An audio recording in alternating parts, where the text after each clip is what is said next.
Un homme a bousculé le sacristain en plein office ce vendredi avant de déposer un colis suspect au pied de l'autel de la cathédrale Saint-Étienne de Toulouse.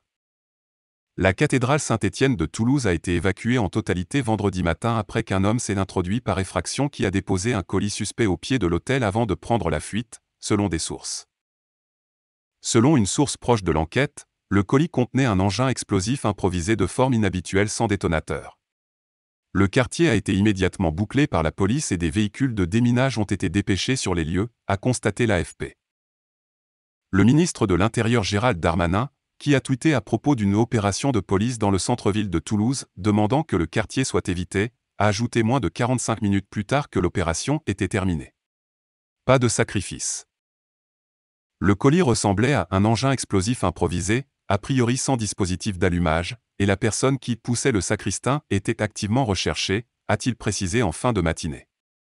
Il a ajouté que les faits se sont produits à 8h30, la personne a laissé un colis pendant la messe, aucune réclamation n'a été faite. Le sacristain, qui a été bousculé pour tenter d'intercepter l'homme, a exhorté les fidèles à évacuer la cathédrale attenante à la préfecture et à alerter la police après l'incident, au cours duquel personne n'a été blessé. Un homme est entré avec un colis sous le bras. Je pensais que c'était un livreur.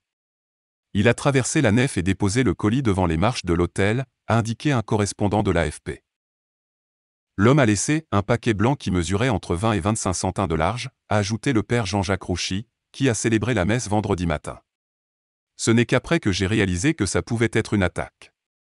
Il n'y avait que 40 personnes là-bas, c'était un jour de semaine, a-t-il dit.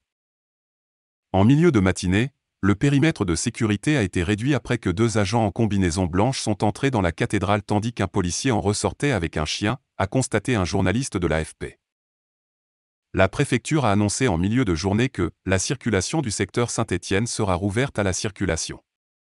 La cathédrale devrait être à nouveau accessible dans l'après-midi, précise un communiqué. Gérald Darmanin a rappelé les ordres de vigilance donnés aux préfets et aux chefs de police et de gendarmerie. N'oubliez pas de vous abonner et surtout de cliquer sur la cloche de notification. Likez la vidéo si ce n'est pas déjà fait.